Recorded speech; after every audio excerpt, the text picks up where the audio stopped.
السلام علیکم دوستو، امید ہے کہ آپ سب خیریت سے ہوں گے۔ کوئی بھی مسلمان اور کوئی بھی عدل و انصاف پسند آدمی ایسا نہیں ہے جو یہ خواہش نہ رکھتا ہو کہ اسرائیل جلد سے جلد تباہ و برباد ہو جائے۔ اب سوال یہ بنتا ہے کہ اسرائیل کب تباہ ہوگا؟ کیا اسرائیل برباد ہو جائے گا؟ کیا اسرائیل ختم ہو جائے گا؟ تو آئیے آج ہم اسی پر بحث کرتے ہیں۔ یہاں یہ سوال پیدا ہوتا ہے کہ کیا دجال سے پہلے ہونے والی جنگوں میں اس خطے میں موجود متحدہ دشمن کو مکمل طور پر شکست ہو جائے گی؟ اگر مکمل شکست ہوگی تو اسرائیل رہے گا یا ختم ہو جائے گا؟ جہاں تک پہلے سوال کا تعلق ہے تو احادیث میں غور کرنے کے بعد یہ بات زیادہ مناسب لگتی ہے کہ اس خطے میں موجود دشمن مکمل طور پر شکست کھا جائے گا، کیونکہ صحیح احادیث میں یہ آیا ہے کہ حضرت مہدی کے دور میں مکمل امن و امان اور خوشحالی ہوگی، اور یہ اس صورت میں ہی ممکن ہے کہ جب دشمن ان علاقوں سے بھاگ جائے۔ نیز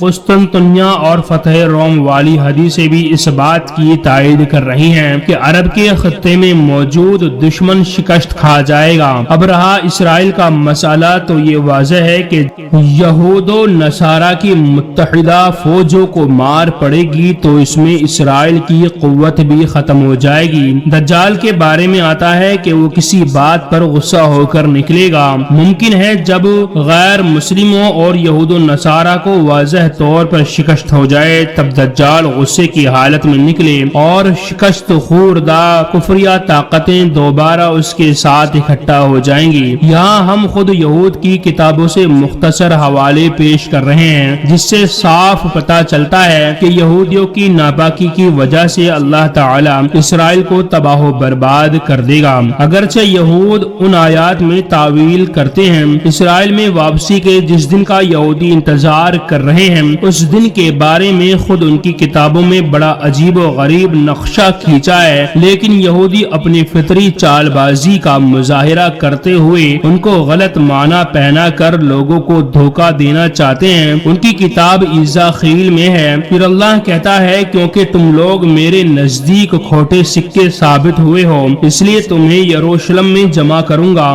جیسے لوگ سونا چاندی ٹن لوہا اور کانسی کو آگ میں ڈالنے کے لیے جمع کرتے ہیں، اسی طرح میں بھی تمہیں غصے اور غضب کے درمیان جمع کروں گا اور پھر تمہیں پگھلا دوں گا۔ میں تم پر اپنے غضب کی آگ بھڑکا دوں گا اور تم اس میں پگھل جاؤ گے، پھر تمہیں معلوم ہو جائے گا کہ تمہارے رب نے تمہارے اوپر اپنا غضب نازل کیا ہے۔ ان کی ایک اور کتاب یرمیاہ میں اس سے بھی سخت تنبیہ آئی ہے۔ ان کی تباہی اور سزا کے اعلان کے بعد، جس کے بعد ان کی لاشیں کھلے آسمان تلے ڈال دی جائیں گی، جہاں گدھ اور کیڑے مکوڑے ان کو کھا لیں گے، حتیٰ کہ ان کے بادشاہوں اور لیڈروں کی ہڈیاں بھی گل جائیں گی اور زمین میں کوڑے کرکٹ کی طرح پھیل جائیں گی۔ یہودی اپنے یروشلم میں جمع ہونے کو اپنی آزادی اور فتح کا دن کہتے ہیں، حالانکہ ان کی کتابوں کے مطابق یہ ان کی تباہی اور بربادی کا دن ہوگا، اور اسرائیل کے موجودہ حالات بھی اس بات کی تصدیق کر رہے ہیں کہ ان کا اسرائیل میں آباد ہونا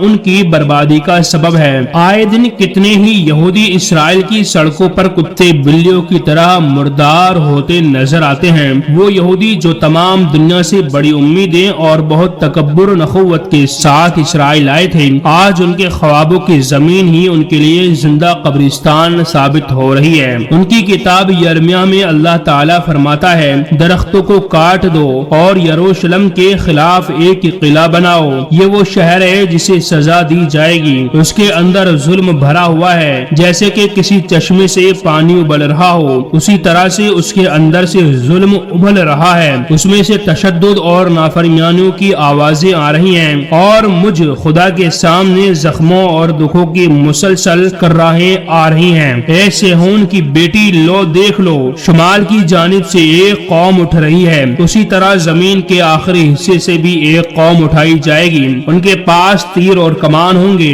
یہ لوگ رحم سے آری ہوں گے، ان کی آوازوں میں سمندر کی دہاڑ ہے، گھوڑوں پر سوار یہ دوڑ رہے ہیں جیسے کہ وہ تمہارے خلاف لڑنے آ رہے ہو۔ ان کی کتاب زیف نیاہ میں ہے، تم لوگ خود کو اکٹھا کرو، ہاں اکٹھا کرو خود کو تم لوگ، اے اللہ کے ناپسندیدہ انسانوں، قبل اس کے کہ اللہ کا فیصلہ آ جائے، یا دن بھوسے کی طرح گزر جائے، یا اللہ کا غضب تم پر نازل ہو جائے، یا قبل اس کے کہ اللہ کے غضب کا دن تمہارے سامنے آ جائے۔ آپ نے دیکھا کہ انہی کی کتابوں کے اندر ان کی بربادی کے بارے میں لکھا ہوا ہے، اور یہ انشاءاللہ دن بہت جلد آنے والے ہیں، کیونکہ اسرائیل کا ظلم بے تحاشا بڑھ رہا ہے، اسی طریقے سے بڑھ رہا ہے اور ابل رہا ہے جس طریقے سے چشمے سے پانی ابلتا ہے۔ آپ آئے دن دیکھ رہے ہیں کہ کتنے مظلوم لوگوں کو مارا جا رہا ہے، کتنے بچوں کو قتل کر دیا گیا، کتنی عورتوں کو مار دیا گیا، کتنی بیٹیوں کو ان سے جان لے لی گئی۔ کیا یہ ظلم کم ہے؟ واقعتاً بے پناہ ظلم ہو رہا ہے، اس لیے ان کی بربادی کا دن بھی بہت جلد آ رہا ہے، اور ہر ایک مسلمان کی خواہش بھی یہی ہے کہ اسرائیل تباہ و برباد ہو جائے۔ دعا کیجئے کہ اللہ تبارک و تعالی اس ناپاک دشمن سے اپنی زمین کو جلد سے جلد پاک فرما دے، آمین۔